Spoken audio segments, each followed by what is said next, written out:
Listener discretion is advised. This podcast may include profanity and discussion of sensitive topics. Any opinions expressed are those of the speaker and do not reflect the opinions of any other person or entity.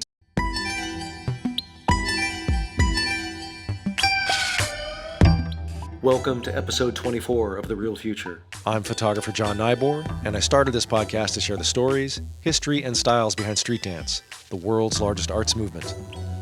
This episode was recorded in Las Vegas, and it's the first I've recorded outside of my Los Angeles studio. My guest for this episode is Dread, aka Ultra, aka Violent Crush. Dread is part of the CCFFK Krump fam, a member of the Outlaws of Havoc freestyle crew, and is one of his generation's best Krumpers. He's one of the best Krumpers on the planet, period, and in case there was any doubt, on May 9, 2026, he took the crown at the KCS Kill Krump battle in Las Vegas. We met several years ago in Los Angeles at Battle Games 1, and he was the first Krumper I ever saw in person. He moved to Vegas several years ago, and I was excited to have him as my guest for my first out-of-town episode. As we discuss at some length, Dread is intensely competitive, and it was great to get to know the person behind what can be an intimidating exterior. We talk about his journey, and it has been a journey, through Krump culture, about Krump's increasing popularity, and about living with cystic fibrosis and how that drives him to push so hard as a dancer. In fact, we talk so much that I split this episode into two parts. So let's get into part one of The Real Future with Dread. Perfect. Cool. Cheers. Cheers. This is Coke, by the way, guys. Yeah, we're. This is Coke and sparkling water. Sparkling water, sparkling Coke. Cheers. We do not drink. Not while we're talking. Not on camera. That's correct. Dread, welcome to The Real Future. Thank you. I appreciate it. This is my first on location. I get to be the first one. You're the first one. Numero uno. Yeah. I wish I had. Insert clapping noise. I got to ask you about the belt because I've actually seen this belt, but I don't really know what it represents. Okay, so we do, in Krump, there is a program. Slaughterhouse program has picked people of importance. Well, not necessarily importance. People, longevity, consistency, leading the movement, but not being not necessarily a face. Like the trailblazers, people that just are constantly working behind the scenes. Me, I'm like a hybrid. I'm a face. People know me, but they know me more of my work. The program, we had a prior program. It was me and another dancer named Dead End. We were the two champions, and competing. And the program was built to raise money for one of our fallen people who passed away some years ago. And that program ended. They finished it. We actually gifted the belts to the sons of the people who passed away, and a new program was started. So now this belt is the continuation of the last belt I had that was blue, but this is more like, so we have an undisputed legendary world heavyweight champion, we have an intercontinental champion, a USA champion, a women's champion, and the undisputed hardcore champion. This title means that I will battle anywhere, anytime, 3 to 5 rounds, no holds barred, in the street, event, anything. It's like 24-hour champion kind of thing. I take a lot of pride in it because the fallen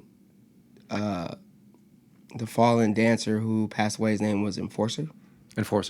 James Moore. He was a revolutionary mind, a very smart, intellectual mind when it came to dance and when it came to spirit, when it came to being a man, when it came to accountability. He was a very multifaceted person.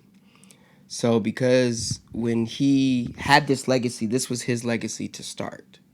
He started this. He started the whole hardcore thing. It was started with him, another person named Boomer, the main person, Slayer, all surrounded around like wrestling concept.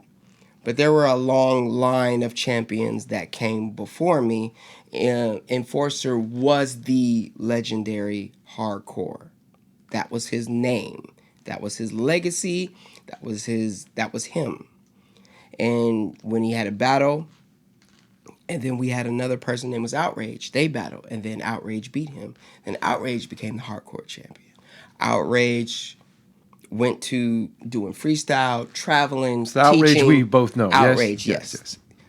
So now it has fallen upon my shoulders to be said champion. When did this fall on your shoulders your waist? So pretty much, Slayer, Krump OG, he started the first program, and then when that program ended, this program started, and they decided I would carry on from the last program because I technically didn't lose.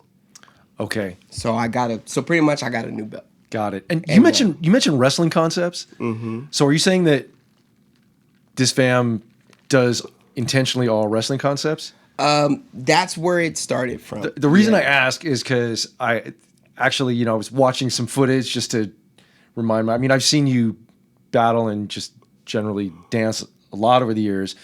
But yeah, I've never really asked you about this stuff. I've just kind of noticed a lot. Like at the Mecca, you came out with full, like Undertaker. Yeah, you looked like a wrestler, and you always bring that kind of drama. Yes. I remember the first time you were the first person I ever saw Krump in person, like outside of seeing it, like in a movie or something. Mm-hmm. You were the first person I ever saw Krump. You never saw Gold Krump? No. I met him as a freestyle. It took me a while to learn that his background was Krump. Yeah. I did not know that. He was a Krumper first.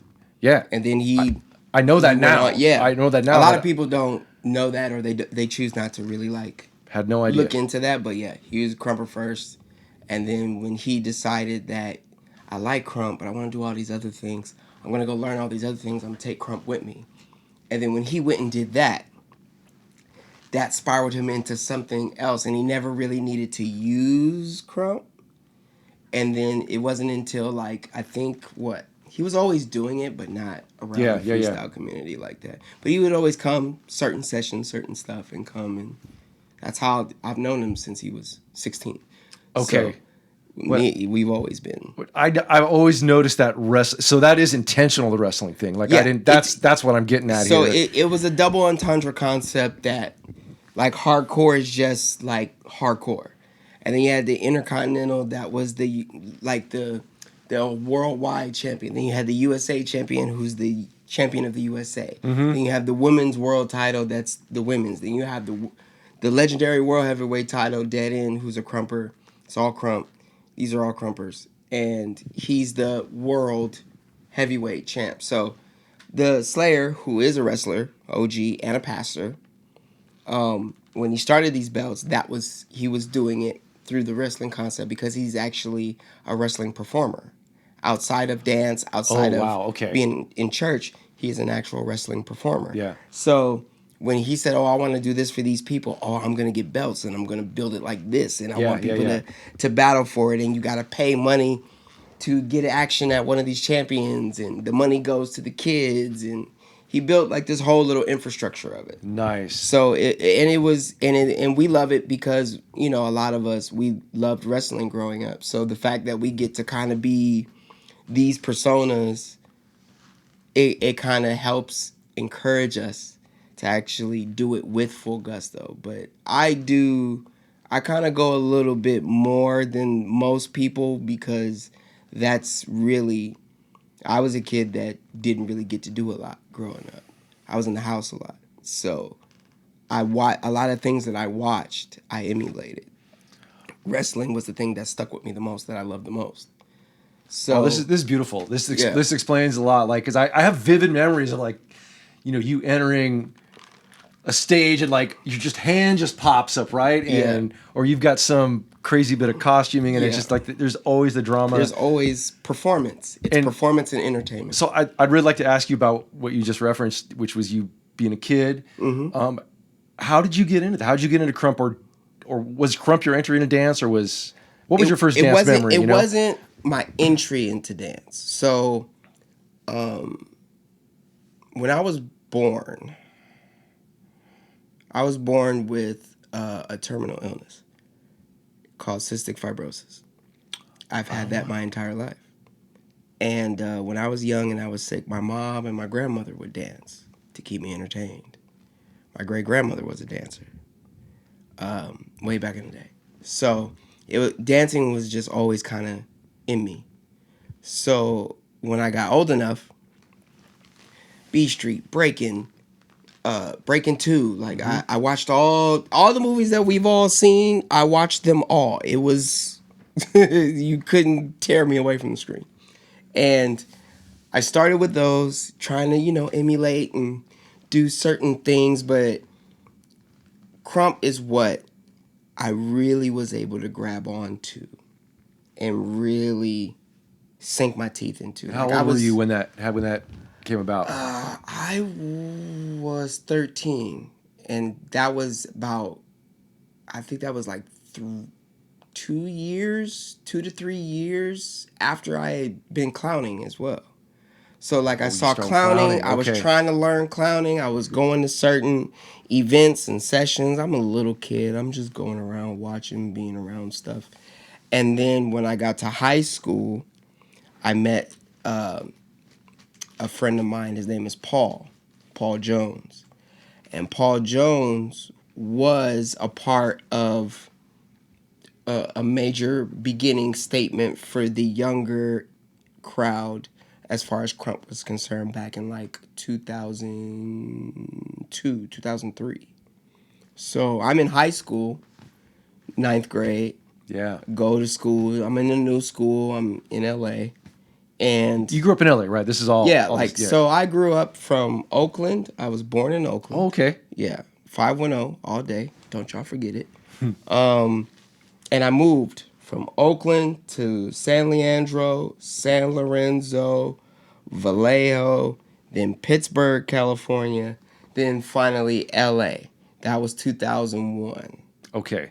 And you're in high school at that point. Is that right? Or I was 2001, I was just getting out of, I want to say, middle school. Okay.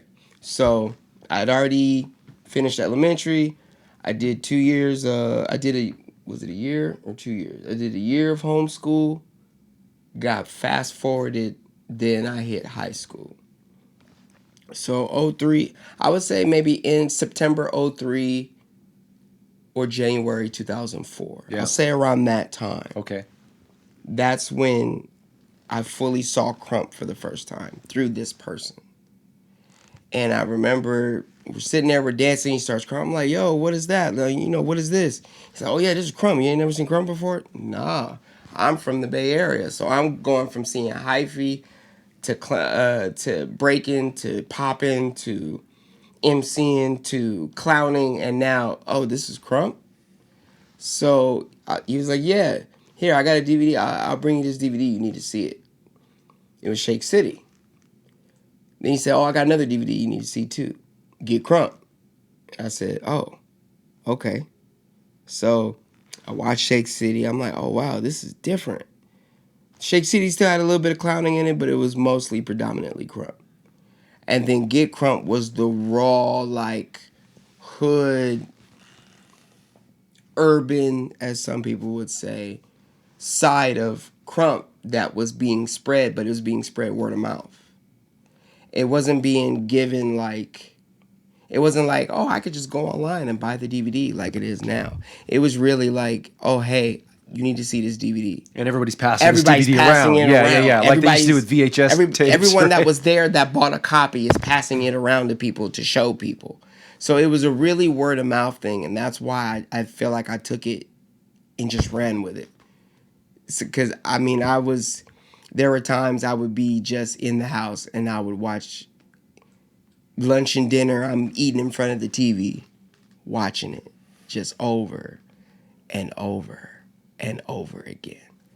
Like, there's times where they were saying people's phone number. I'm reading the lips of people to get the phone number, to be able to call and reach these people. because I'm so enthralled with the energy of it. Who was the first person you reached out to? The first Mama Toon. She was a shout outs to Mama Toon. I love her. She's a great person. And thank you for mentioning all these names. That's an important part of this. Yeah, like Mama names. Toon was the first manager / mom in Krump. One of them, but she wasn't really anyone's mom. She was just a manager. Okay. But she was managing all the original members of the first Krump group family called Cartoons. So I was calling, trying to talk to people. Now I'm talking to, like, rest in peace, Enforcer, Rapture, Hitman. I think I even talked to Tie Dyes once. That I'm just some random person on the phone that I've seen your DVDs and I love you guys. Like, I'm really trying to do this. So from there, back to my friend Paul. Yeah. He's like, yo, I'll start teaching you. So him and my other two good friends, Khalid and Kalia, they were all part of a fam called the Stix fam. That was legitimately, I think that was the first real fam I joined. Is that with an X? Just Yes, so I can STIXX. Okay. Shout outs to Stix. Watts homie Stix is, I think that's his Instagram still, but pivotal community member for the black community that was a Krumper and a rapper. So, and they would come to my house after school. They'd lab with me. They'd watch me dance. They'd tell me what to work on. Wow. I would go to Paul's house where everyone else would, all the other Stixes were. And we would all practice battle and all of that. And then one day I moved because they had a riot at the high school. Mom was like, we got to get out of here. So we left the Valley, we left LA, and we moved to Orange County. That's when I got a really big dose of, like, real day-to-day Krump. In Orange County. In Orange County. This is great. No one ever thinks of this. Yeah, no. What part of Orange County? I went everywhere, man. I started in Buena Park. I was in Anaheim, Irvine. Oh my God. Santa Ana. I grew up in Fullerton. I went to Fullerton. Yeah. And I was in Fullerton for a little bit around my time in OC, and there were very few Krumpers. Very, very few. It'd be like one or two, but we're kids. You know what I mean? Yeah. So, so then I moved out there. I got into Krump out there. This is where I started meeting people, all the OGs. Started meeting people like Rascal, meeting Riot, Ruckus, Defam. And I had a smaller crew of people that we weren't really known. We were just kids that all lived on the same block that loved Krump. So we would Krump every day. I can tell you all their names. We Krumped every day, sometimes twice a day. Once in the afternoon, once at night. Once at someone's house, once in front of someone else's house. Sometimes we Krumping in someone's room. So that's kind of like the nature of this dance. That's how right? it was, yes. Yeah. It was very community, word of mouth. We're going to go over here. Like, I had two people who really looked out for me out there. Their name, Jeremy and Jawan. That was the first, like, real... I would say that was, like, my first time actively really being what's called a little homie or, like, a student of a fam. Yeah. Because I had I call them my god brothers, Jeremy and Jawan. They were junior and little Exodus, and I was young Exodus. So it was us three all the time, dancing, traveling, battling, just in the city, just around the block. And then as time progressed on and they went their separate ways, I stayed in it. And then I met Super Krump OG Foolish, who was a part of the first cartoon family that I used to watch on the DVD all the time.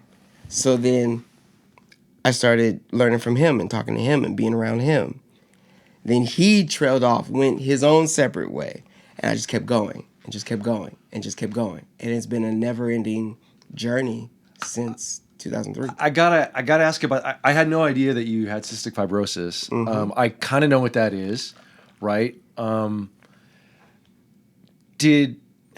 I think there's for anybody who knows what it is, like there's a perception that you're probably not going to be as like physically. Was Krump a way to like unlock your physical capacity that may have been? Yes. Yeah. Yes. Krump, I don't know. I'm not sure what else to ask about that, Like, but if you have so something to say about that, I'm super interested. I will say that in my life, from what I had, there are two things that saved my life. My mother doing everything she could to keep me alive, and Krump. That's just what it is for me in my mind. My mother sacrificed a lot to get me where I'm at. How's she doing? She's good, actually. Right, she's cool. actually doing good. She's well.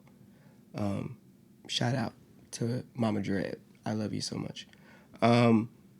But my mother did a lot, and when I found Krump, that was the thing that unlocked a lot. I was a very rebellious kid, a lot of anger, a lot of like hostility, because for a lot of people in Krump, we come from broken homes. We don't have both of our parents. We're struggling trying to figure out what can we do to get just to you ever been so frustrated with something and you can't punch a wall, you can't yell, you can't scream, can't kick anything. It's like you got all this rage and all I've this done energy. both. I kicked the wall. I've not been able. Yes, I have. Yes, and I it's do like understand Krump was that for everybody at that time. Krump was like this never-ending cauldron that you could just put everything into and feel so much better after dancing. That's what made Krump so potent and so powerful throughout the years, is because there was a time, I mean, obviously now, not everybody is so deeply... I want to get into that in a minute. Yeah, but for a lot of us, a lot of the people that I came up with, we were literally doing this. Some of us did it because we had good talent. Some of us were really doing it because this is how we stayed. I guess you could say we stayed sane, but we also stayed connected to the Most High.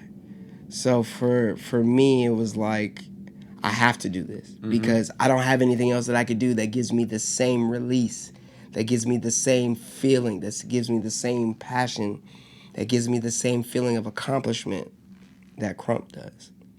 It just does. It just doesn't. And when you're coming up in this culture, how do you navigate, or how is it addressed? Like, the best Krumpers are great dancers, as great a dancer as anyone else, Yes. right? But there's this catharsis to it that you're talking about, and so when you're hanging out with your big homies and with your family and all this, are you focused on the dance or the release, or how, you know what I mean? Like, what's the balance it's definitely a balance, but it's both. Mm-hmm. There are times where we will meet up and we session, and it's about the dance, but it really isn't. It's about the feeling of release. It's about just getting that out so you can go home and go to sleep and breathe easier. Like, a lot of us go, And for you, literally breathe easier, right? Like, literally. Yeah. I've been able to stay alive because I Krump as hard as I do, because I do as much as I do in the dance. It's what keeps my lungs at a better capacity than 80% of people with my illness. I wasn't supposed to make it past 7. I wasn't supposed to make it past 3. I've made it to 36, going on 37. Yeah, and Part I mean, of that is to Krump. from the outside, like, yeah, I mean, it's impressive. You would never think, seeing me, that that's what I'm fighting against. That's my superpower. I have this. And because I have this, I have to go balls to the wall every time. I have to. Was your mom worried when you started doing it, that like, oh, he's going to push himself too hard? No, she was like, my mom at first was like every classic parent with Krump, like, oh, you're Krumping now? Oh, you're Krump, kind of thing. But once she saw that I really got into it, and she saw how much I was doing it, and she saw the payoff of so many years of doing it. Yeah. Like, I was the first in my family to be able to travel overseas off of just my talent. Japan, Germany, China, Philippines, like everywhere I went, none of my family has ever been there. I'm the only one. You've been there a lot. Yeah, Like, I've been there a lot. Yeah. There was a time. Yeah. I was always there. I need to get back over there, please. Y'all let me know. Y'all come get me. But yeah, that was the tool I chose. Or really, that's the tool that chose me. Like, in a way, I feel like I said, Krump, I'm with you. And Krump was like, all right, you coming along for this ride because it's going to be a doozy. All right, well, F it. Let's go. So historically speaking, like, are you part of second generation, third generation? Like, how does that so work? There's always been a debate about this with certain people in the movement. I feel that I am third gen. I have been classified as third generation Krump dancer from a lot of people. Some people, canon, doesn't feel that I'm third gen. But I still, from what I know, what I remember, what I saw, and what I participated in, I still say third generation. Oh, wait, what do others think you are? Second or fourth? Other people think I'm fourth. Oh, Some okay. people think I'm fifth because of the timing of when I caught wind. But I don't classify that. I know when I started, how long it had been going, and I know from where I was third gen. Maybe the end, I was like the tail end of third gen, but I say I'm third gen. Okay, so the reason, cool. What I'm wondering is now,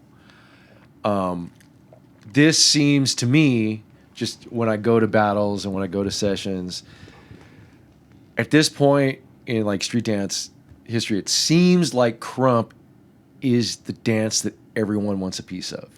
This is what I see. Now, I don't know if you agree with this, but it's like people are playing with it, right? Yes. How does the Krump community feel about this?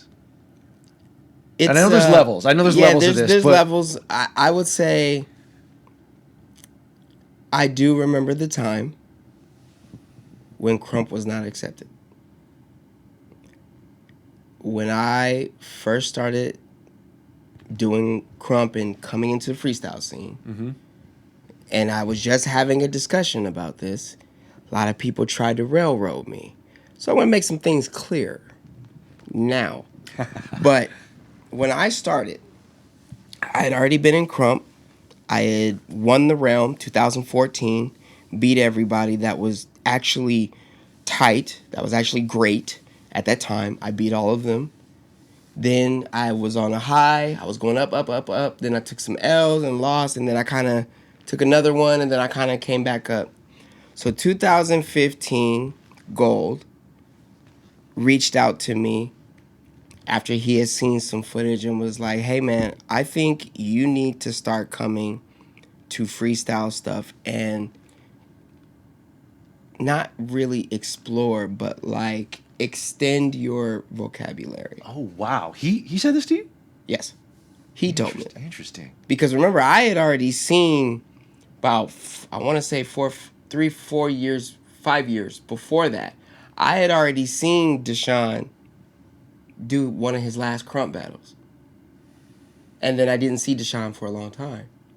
And when Deshaun came back, he was a whole different monster. He could break, he could Krump, he could flex, he could bone break. It was bone breaking, it wasn't even flexing yet. It was bone breaking, gliding. That's when I met him. He was Swiss Army knife at this point.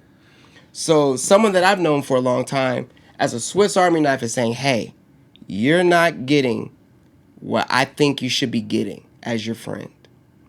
Bring that over here. See what you can get. I'll help you. I said, wow. Yeah, he did.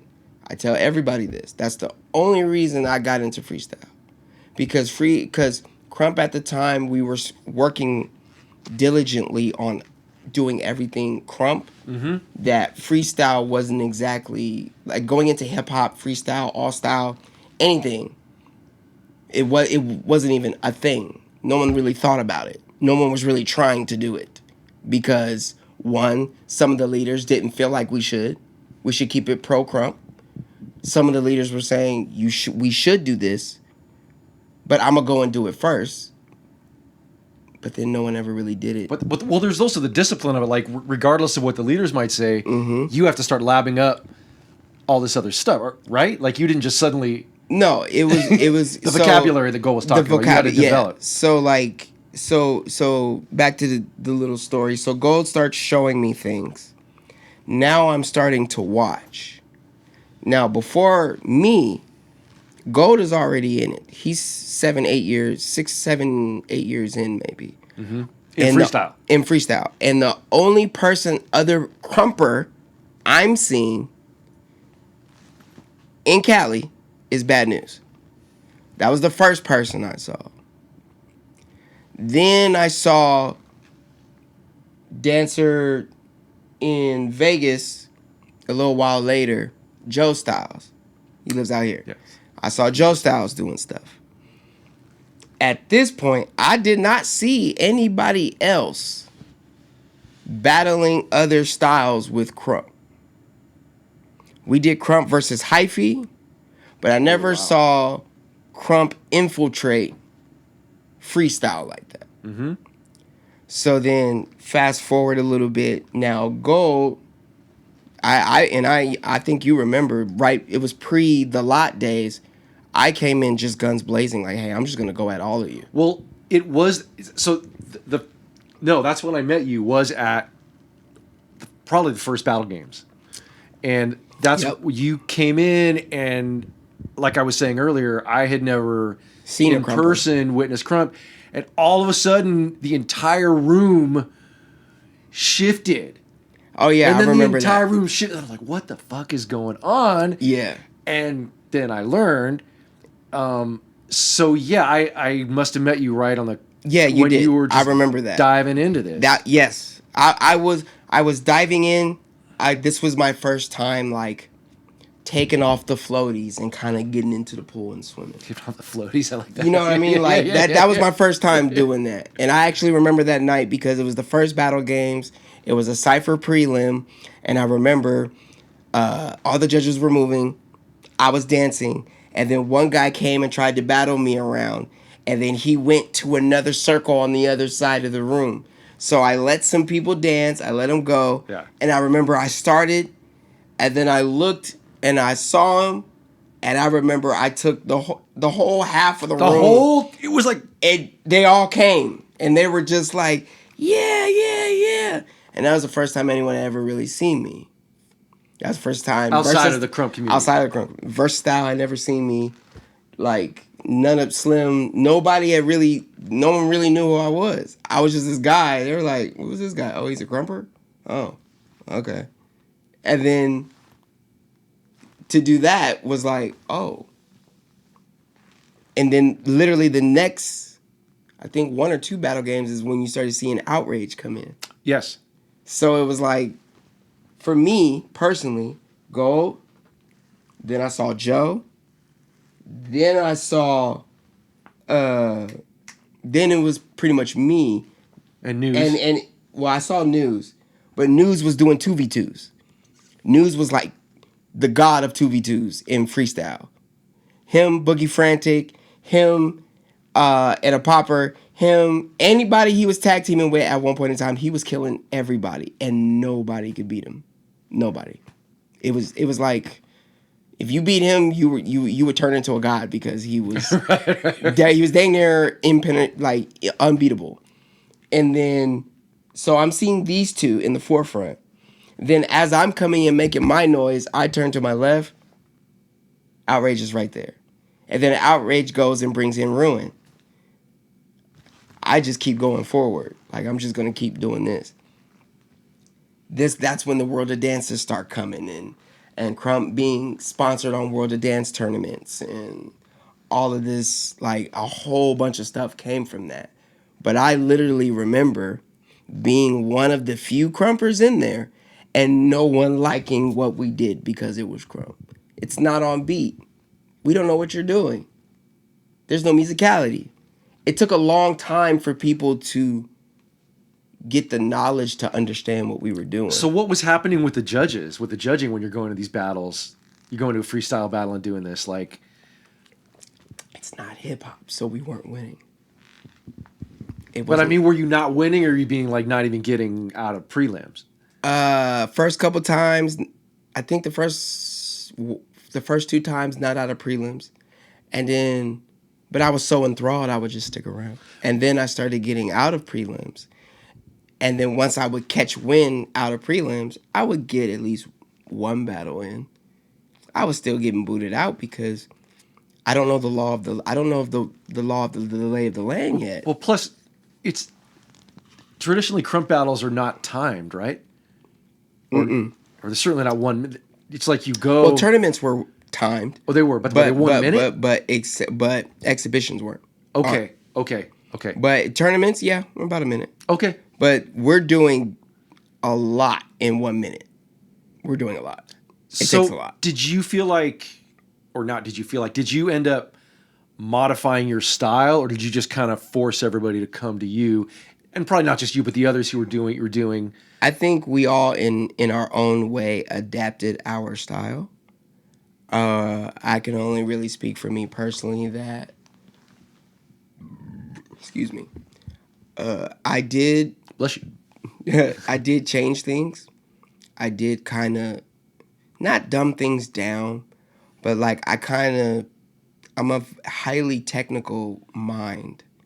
So I had to take away a lot of technical precision and adopt certain things that to the eye that doesn't know Krump could relate to. Open grooves, house footwork, whacking arms in the midst of Krump arms. I had to lock different stuff. I had to figure out through trial and error what fits with my style and how I move in order for you to understand and follow what I'm doing. Right, so people could read it. That's a trip, because to someone like me who, when I met you, I knew barely anything about any of these styles, really. Mm-hmm. I knew instantly you were a killer dancer, right? Because I could see because I play drums and I'm a musician, that I can see, right? Like rhythm. When I met Slim, I was like, I didn't know who he was, but I could tell he was better than everybody else. You know what I mean? Because of the musicality and the rhythm. You always had that. Your footwork's always been crazy. And I could see, I didn't understand that you were navigating two worlds. That I didn't get. But I could see that you were versatile. Yeah. Right? So it's kind of strange to me to see that to hear like a criticism would be like you're off beat or something, because that just doesn't really. It was a universal. It was definitely a universal thing at the time, though. It was happening to all Krumpers because no one knew our timing, no one knew our musicality, no one listened to our music, so you don't know how we're listening to music. When did Krump start developing its own music? That was 2002, 2000. Okay. That was like 2000. I think 2001, they were still dancing to hip-hop music. And then like 2001, 2002, J Squad was the first. And they literally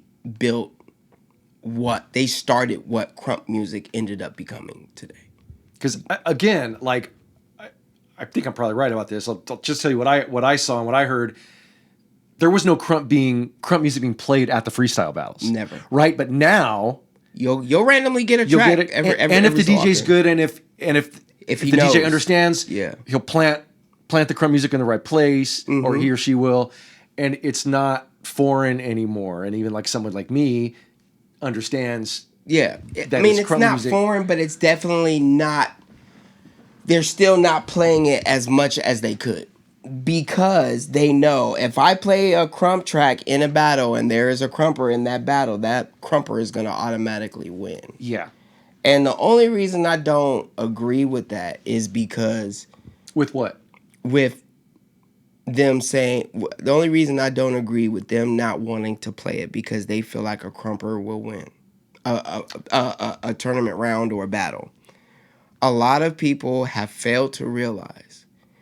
Even for me, personally, when I come into any freestyle battle, I am automatically about -3 points Yeah. down. It's It's it like applies to I'm both. walking into any situation with the preconceived notion.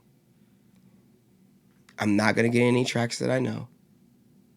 The judges, even though they see Krump, they like Krump, they don't understand the technique of what I'm doing.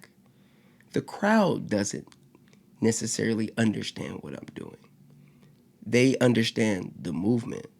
So now, yes, I have to alternate my style, and I have to make it digestible for you to understand the movement and me still feel like I'm doing my style justice, which is very hard to do in an environment that back in the day was very pro-No-Krump. Right. So I'm already at a negative deficit when I'm coming into these battles.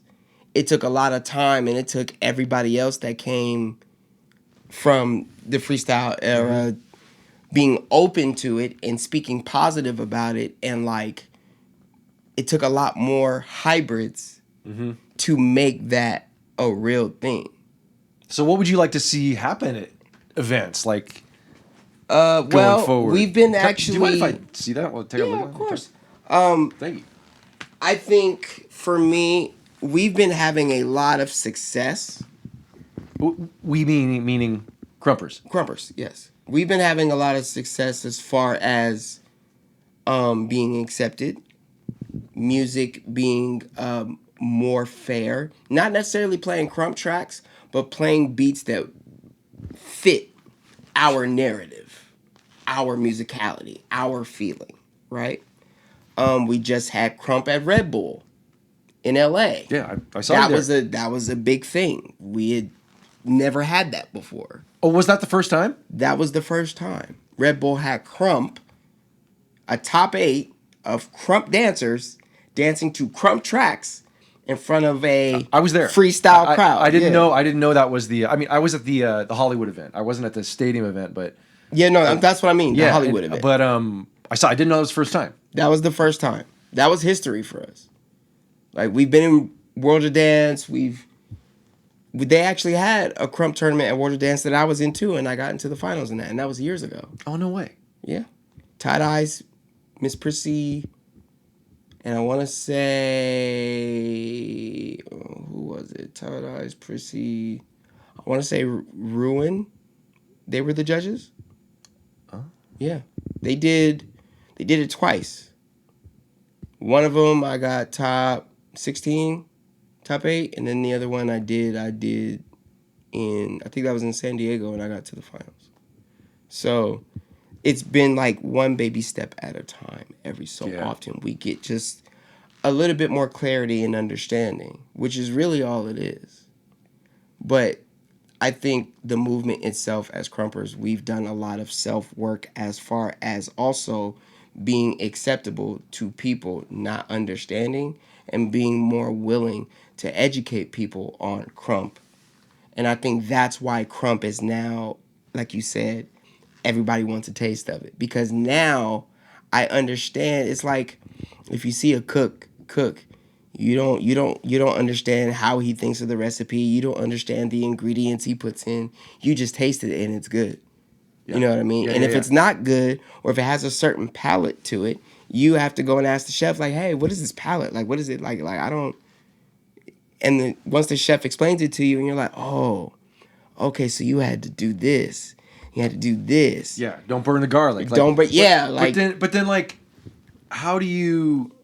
I've got to imagine this is a concern among Krump community, especially people who've been in it for a while. Like, how do you prevent the dance from becoming like, if everything becomes P.F. Chang's and nobody's ever like really had Chinese food, that's a problem, right? So with Krump, I got to imagine there's some kind of conversation about, how do we maintain this culture? Not that people aren't welcome, but that like, how do you maintain the culture itself while you have everybody throwing it into their freestyle?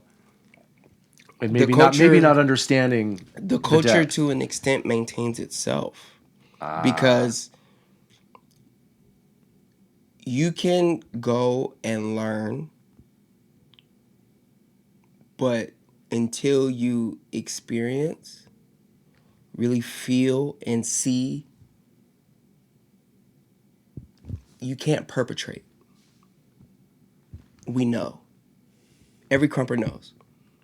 The moment you throw a chest pop, an arm swing, a jab, a head snap, anything, we know if you've really spent time in a session. We know if you really went. You can tell who's been taking workshops and really learning, but hasn't put the, how do you say it? Hasn't done the volunteering hours, you know, to learn on the job type thing. Okay. They haven't done their how do you how do you say it? It's like they haven't done their Field work, or they're like not field work, but it's like their it's like when you go and you work in a soup kitchen or something. okay. Oh, okay. You know what I mean? Like the charity work, community work. It's a certain word, I can't think of it. I don't know. But it's like we know when you've went and done that. We can see it in the dance. We can see it in your body. We can see it in the emotion that you project when you dance. If you've really done that volunteer work.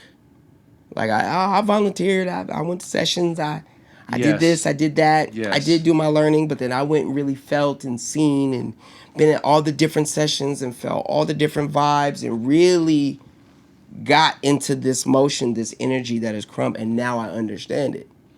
We're not really worried about fusion. I'm a fusionist. Yeah. You know what I mean? So yeah. I don't think we're worried about that. I think as long as people are coming in with true intentions, we don't have to worry about maintaining.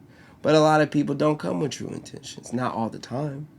Some people just want to learn because it's the potent, hot thing right now to be able to put into their freestyle to either book a job, book a tour, or be considered the best dancer. But Krumpers were never worried about being considered the best dancers to the world.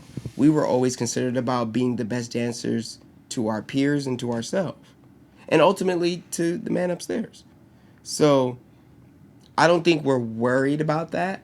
I think we're more worried about, do you guys understand us now? Because now you guys we're welcoming you in. We're showing you things. We're putting on examples. You're getting the full experience being around us. Are you guys truly appreciating the craft, the movement, the African American men and women who paved the way for us to even be able to do it in front of you, for you to get an understanding? Like, if you're not open to that, you're shooting yourself in the foot. You're not gonna, your translator isn't working properly. You're not gonna understand everything I'm saying. You're not gonna understand how I'm moving. Like, that's the beauty of Krump, though. Anybody can understand it. Are you willing to do the work to understand it? Are you willing to do the work just to be in the essence of it with other people who love it as much as you're starting to love it? Like, that's the thing with people that come into Krump. I don't think a lot of them understand how much we just genuinely love our dance.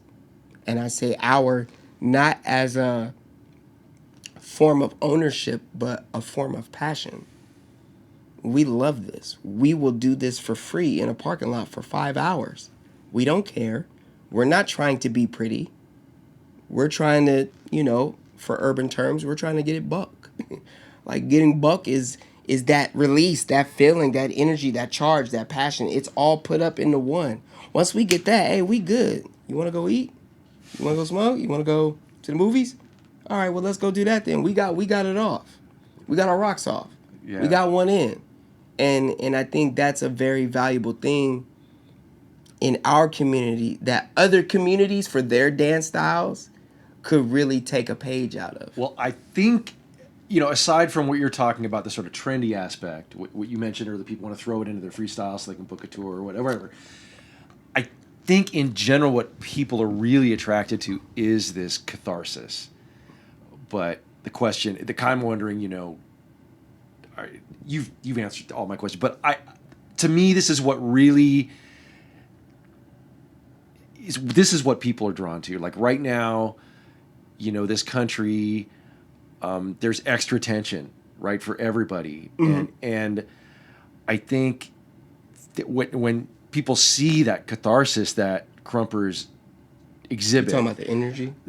Yeah, that group energy, that release, that people are craving that right now, right? Like unity. There's the unity, which I think is probably the hardest part.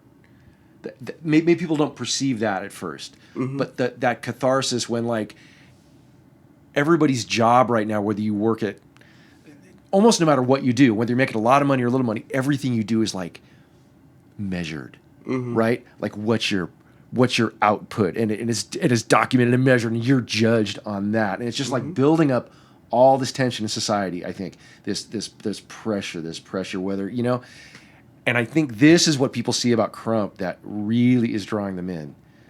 Do you know what I mean? You're talking about I'm talking about people societal pressures. Societal pressures, and there's just no question, whatever you understand about Krump, if you see it, whether you see it done by somebody who really knows how to do it, or even more, if you see the group being around, that catharsis it communicates to anyone of any language. Yes, like nothing. Yes, right. And I think this is what people it's a primal energy. are it's drawn a primal to. Joy. There is a joy in it, but the Bible says if two or more are in agreement, then God is present. Spiritual aspect says if you speak it and you say thank you for it, it is done. I think our creators and the people who were kids when they built this did not know they were building such an important tool for the days that we are in right now. I don't think... That concludes part 1 of episode 23. You are definitely going to want to hear the rest of that, so please subscribe and keep up to date. Thanks to Dread for being my guest, and thanks to you for watching and or listening to The Real Future, a Nyboer photography production. Video is available on YouTube and Spotify, and audio only is available at just about every other podcast outlet, including Apple, iHeartMedia, and Pocket Casts. The Real Future is dedicated to the LA street dance community and the culture as a whole. Keep moving and tune back in for part 2 of episode 23.